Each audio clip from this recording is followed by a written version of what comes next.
And thank you to all the audience here today.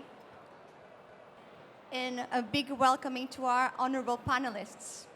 Today we are talking and discussing one of the most pressing challenges of public health in UAE and across the globe: obesity.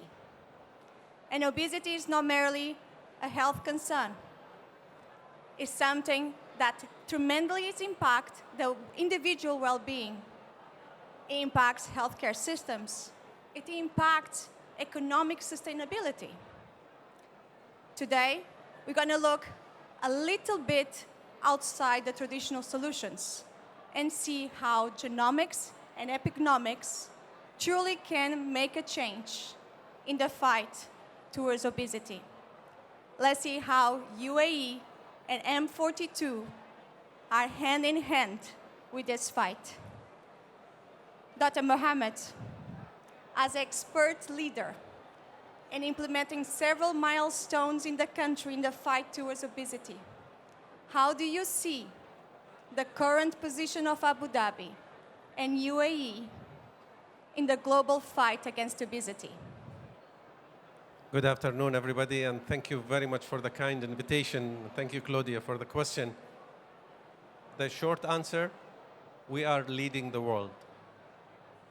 The long answer, I will explain why. Many of us don't know that Abu Dhabi and UAE was one of the first countries in the region, the Middle East region, to have a standard of care for obesity management for more than 15 years ago. Nobody was thinking about obesity, but DOH, IDPHC, with the help of experts, put standard of care where nobody knew about the disease. We had standard of care for the management of obesity of adults, as well as minors under the age of 18. We built the milestone slowly. We had KPIs. We had centers of excellence. We have a national policy to help to fight the disease of obesity. Lately, in the last few years, the fight and the programs progressed more, and we didn't think about obesity as bariatric surgery as we used to think. So we have obesity management now, what we talk about, and Abu Dhabi proudly, under the leadership of my colleague, Dr. Sara, brought the MENA chapter for the World Obesity Federation to be in the UAE and to be in Abu Dhabi, and she was elected to be the chair for the MENA chapter. We went through so many milestones. We are ahead of many countries, and I'm very optimistic that this year will be the year that we will be the first country in the world to control obesity. In the last 50 years, not a single country in the world was able to control the pandemic of obesity. Hopefully, with our leadership vision, we will be the first country to lead that. The last thing I would say, from Abu Dhabi, and hopefully this year, we will be leading the world by writing new standard of care for obesity management, by bringing the two biggest organizations in the world, the International Federation of Surgery of Obesity, with the Department of Health, IDPHC, and the World Obesity Federation, to meet where? In Abu Dhabi, in the United Arab Emirates, to write guidelines and standard of care for obesity management. So we are leading the world. So from Abu Dhabi to the world. From Abu Dhabi to the world. That will be the guide. That's remarkable. Dr. Mohammed, how do you think, with the resources and innovation that M42 holds, we can help to change this landscape? Great question. So I usually go by examples. The best way to explain is by examples. And a few months ago, I saw a patient in my clinic, 14 years old. The patient had obesity. He was with his mother. I thought there is something wrong. And I always tell Sara, we work in the same place, that you are the brain, I'm the muscles. I do the surgeries, she's the brain. So I sent the patient down to Sara. I said, there is something wrong with this patient. She is the lead genetics. So she looked at the patient. She recognized that this patient is blonde. His hair is blonde, while his mother is like our colors. She asked about the father, and they said the father also the same like the mother. She started thinking of a very rare disease. It's called POMC deficiency. Looking at Maleffi, she could find some data. Looking at the genomic studies from the genomic study of UAE, looking at all this, she called me back. She said, this patient might have POMC deficiency. This is using the resources of M42, Maleffi, the genomic studies, all together. So having the MED42 now with it, the DOC42, Maleffi, and the genomic study with the experts, I think we have it all to treat these patients from A to Z. Thank you, Dr. Mohammed. Dr. Sara, I give it turn to you now. As one of your many expertise, genetics is one of them. So how do you see the role and the importance of genetics, epigenetics in obesity? Thank you very much, Claudia, for the lovely question. And thank you, Mohammed. It's a team effort. Mohammed and I have been working together for 8 years. And alhamdulillah, obesity in the UAE is in a very good place. Going back to genetics and epigenetics, again, the UAE and M42 are world leaders. The Emirati Genome Project aims to actually sequence every single Emirati and making that available, looking at genotypes which are high risk, not just where there's one gene that's abnormal, but there are multiple genes that may increase the risk. And that means that we will understand the obesity landscape better than most. It means that we can target therapy. Tiago, as you saw, was speaking about GLP-1 mutations. And I mean, it's beautiful to be able to look at the person in front of you and rather than say, you suffer with obesity like 40% of the world do, to say, actually, your type of obesity is due to that genetic mutation. And the best treatment for you is that medication. So, amazing. Going back to epigenetics, what is epigenetics? Our genes don't change for about 10,000 years, but actually, how the genes function, what they produce, changes. And it's affected by our age, what we eat, how we exercise, how we sleep. That then becomes hardwired. And I'll give you the best example for epigenetics. You all know it. We all are a product of one cell. That cell then divided to give me a nose, eyes, a hand, same DNA.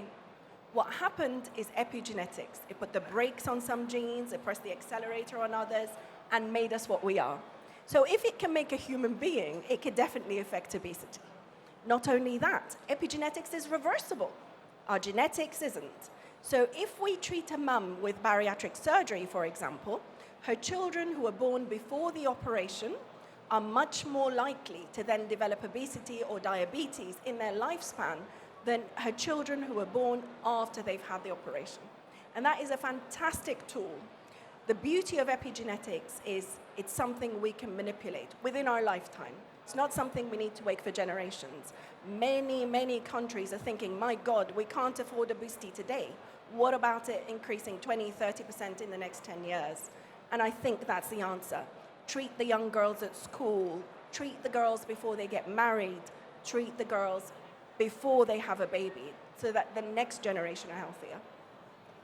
I think you almost answered my next question, but I would like you to elaborate a little bit more in how this can influence the living of a person with obesity. How can this make an actual impact on the individual? So thank you. I think I love my job. Not many people go to work loving their job. I love my job because I make a difference to people's lives.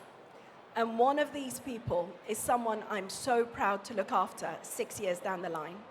It's a gentleman who came to see me initially with a weight of 211 kilograms. He struggled to breathe. 2 of his brothers had died because they couldn't breathe at night. All of his children had obesity.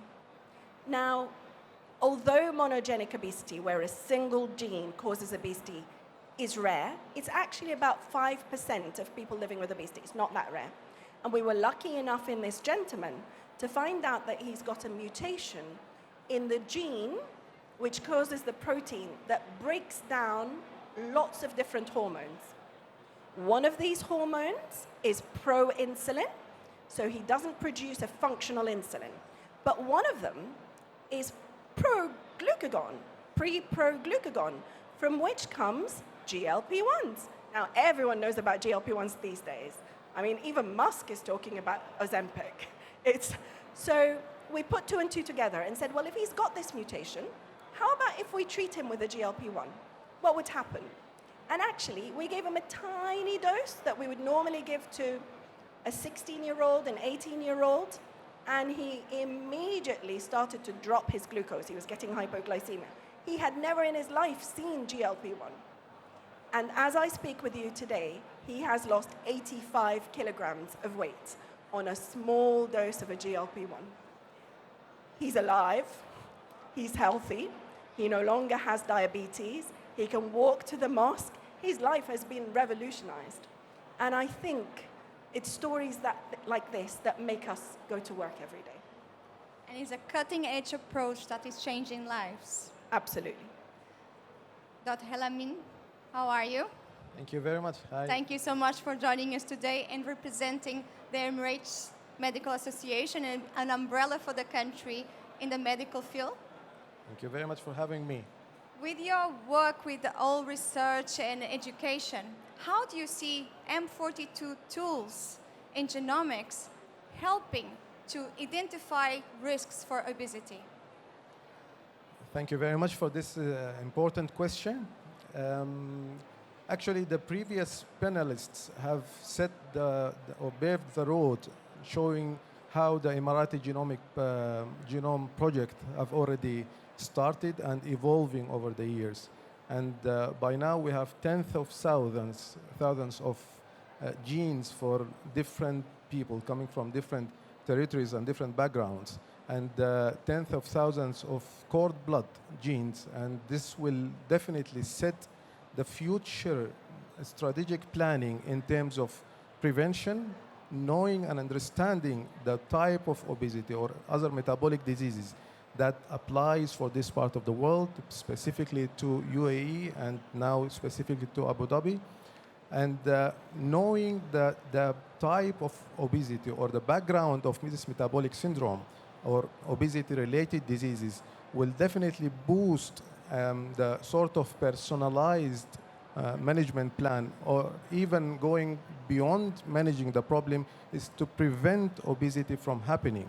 So by knowing the nature of obesity, the difference in terms of genetic or genomic and epigenomic background will make the clustering gene or genetic-based risk stratification easier, and this will dictate the strategy in prevention, control, and treating obesity and other metabolic syndromes.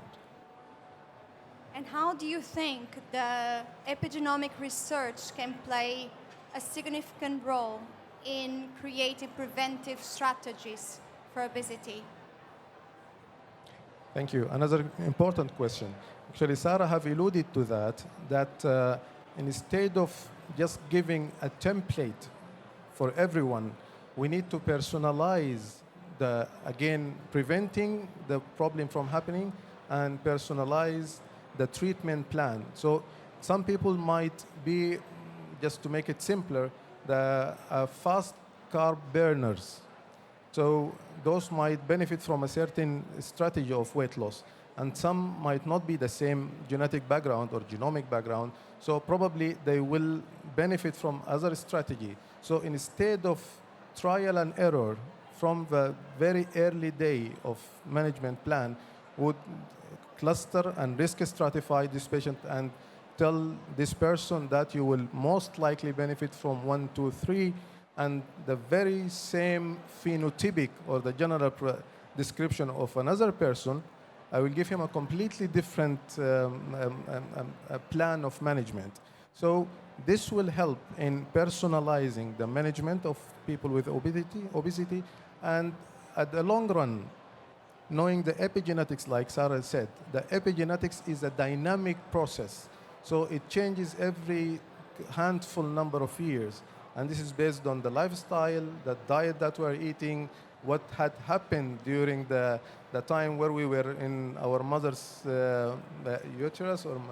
So this is a dynamic thing that we might even have more focus on preventing the obesity-related consequences by going deeper into epigenomics, and this definitely has to be specified to group of people, tribes, or even the countrywide.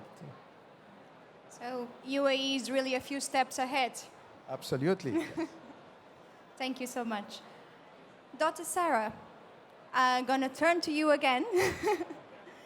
Given everything that we have said in this discussion, I think it will be very interesting to know how can UAE, Abu Dhabi, Dubai, the entire country, look and take advantage of AI and the huge database that we have to really make a difference in obesity programs, in preventive the disease, in innovating treatments, and in policy making.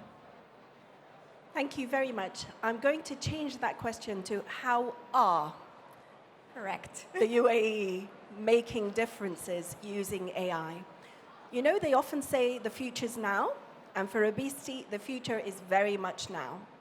The Department of Health Abu Dhabi and Abu Dhabi Public Health Center are focusing a lot of effort on tackling obesity. And one of them is by using AI. So we have an obesity registry, which has data on every single individual being treated in Abu Dhabi, whether they live in Abu Dhabi or not. Not only is it looking at their body mass index, but it's looking at who's got diabetes with it, who's got high blood pressure with it, who's got sleep apnea, who's got family members with obesity.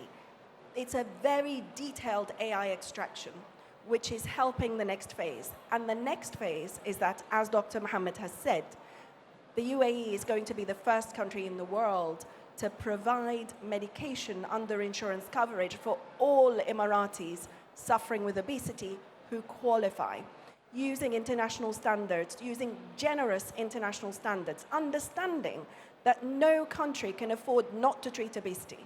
Obesity results in 85% of type 2 diabetes. It results in 200 diseases, including cancer, renal failure, heart disease, the most expensive diseases in the world. And the UAE understands that when we invest today, £1, we're saving in 20 years' time, £50 or more. And therefore, I think AI has been critical in identifying not who has the highest BMI, but who needs treatment first, who needs to be followed up more carefully, who is the person who came with knee pain but had a body mass index of 40 and a high blood pressure, and they've never seen a doctor before. We know who they are, we know where they live, and we know how to get them. And I think, that sounds terrible, but I think the UAE is ahead of the game. If you will allow me, I'll go back to epigenomics. And I think I am very enthused about epigenomics. At the moment, I think we don't yet have the light at the end of the tunnel with it. But my vision is that in one day, it will help target treatment. It will help in pharmacogenomics. My vision is it will tell us what genes are altered by, for example, bariatric surgery. How can we best target them in people who have the highest risk of obesity? My vision is that it will be a platform for us to see changes in generations as they go along. So I think it's a very powerful tool. Thank you. So I could say that M42 and UAE are hand in hand fighting this battle? Absolutely. Like in many other disciplines, M42 is a core partner of the UAE. We're here to make people healthier. We are part of the ecosystem. And I think we're here to stay, hopefully. Agree. Truly much agree. Thank you all. I leave for you, at the audience, if you want to leave any questions for our panelists on this lovely topic. Hello, hi everyone. I'm Dr. Pipasha Biswas from the UK. My background is cardiology and then pharmaceutical medicine, including pharmacogenomics, which Dr. Sara Suliman just mentioned. I have a question for Dr. Sara Suliman. Thank you for your, whatever you said, I totally agree with you. Regarding pharmacogenomics and obesity, I think those of us who are working in the pharmaceutical world, we have already started that part of it. I think we have not spoken to clinicians. I think that gap is there, but I think this is very much durable, right medicine at the right time for the right patient and at the right dose. So it becomes a sort of a personalized medicine. So how do you envisage moving forward on this? So again, we're in a privileged position where we have whole genome sequencing of individuals. I think most of the studies for GLP-1s have focused on GLP-1 receptors rather than looking at other areas. So one of the things we're looking to do, hopefully, it's early days, so I'm not going to speak about it, is look at the whole genome and see who are the hyper responders. So for those who don't look after obesity, for any anti-obesity medication, there are about 20% of people who will lose an awful lot of weight.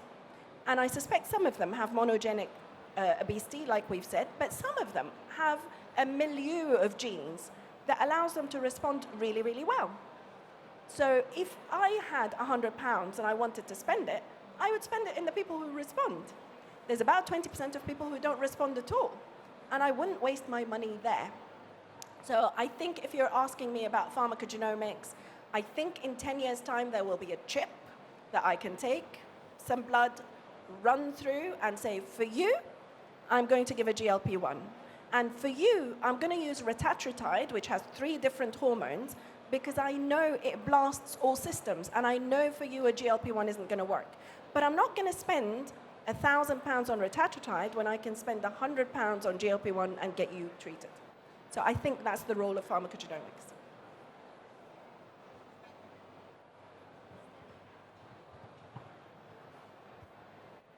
Thank you so much for this very interesting speech.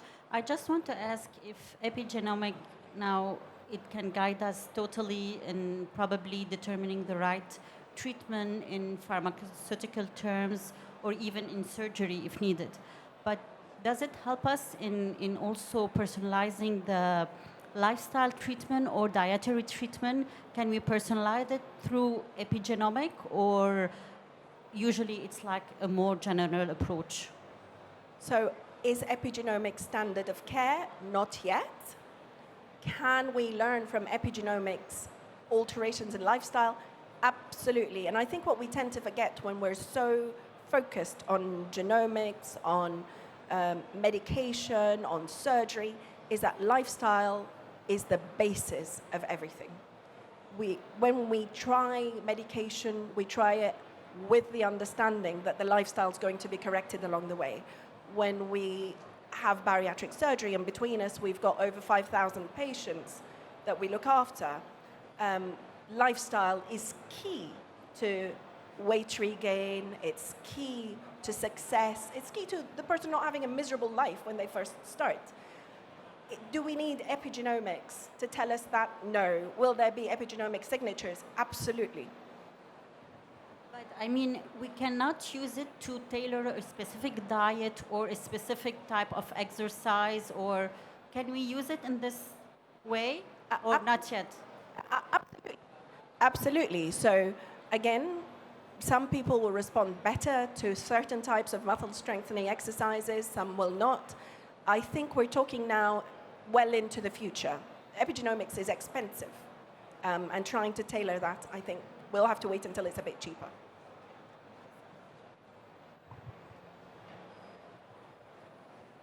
Yes, hi, I'm Mina. I used to be in pharmaceutical, about 11 of the top pharmaceutical companies, who worked on clinical research all the way up to commercialization. But what I see now, I jumped into more the well-being, health and well-being space, especially for my own, my kids and my wife I see the endocrinological spaces, especially with like hypothyroidism and all this protections. So my question to you is it more specific to health and well-being and the microbiome as the indicator initially for this fibrosis?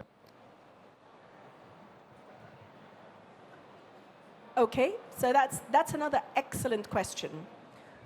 Most people think that the predominant DNA inside us is our DNA. Actually, that's not true. The majority of DNA inside our body is our microbiome. And what effect it has on our health is extensive.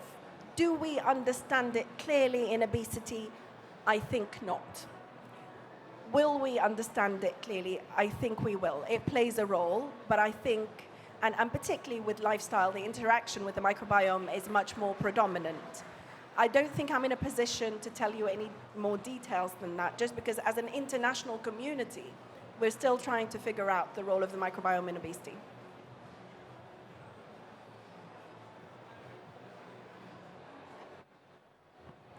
Yeah, hi, Thank good you. morning.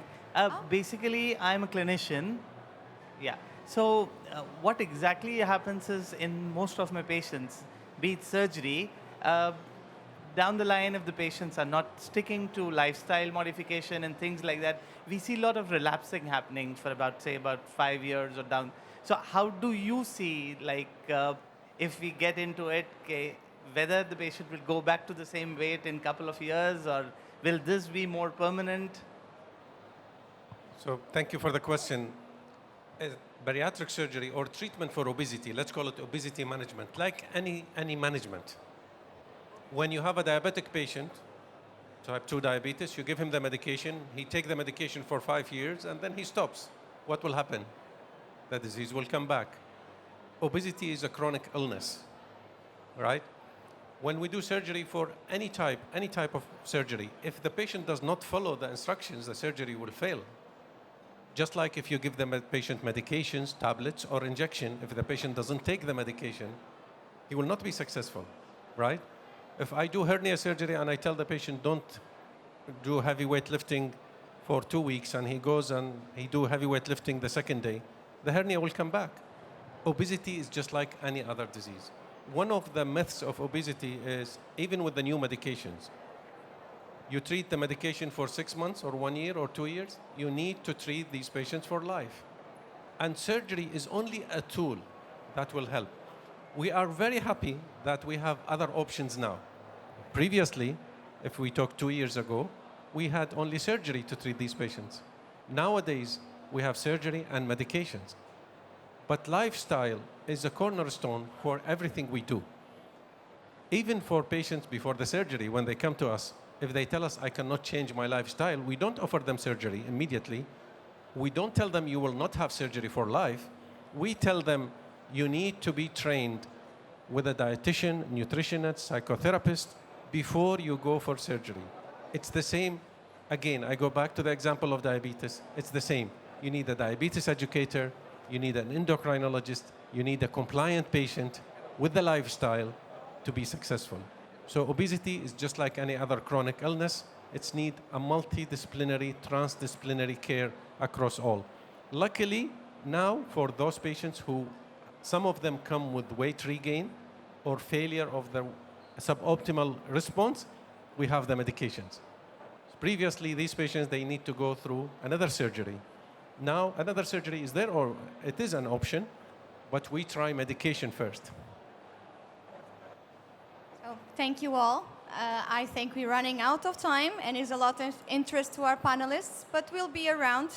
And keep this note: from Abu Dhabi to the world.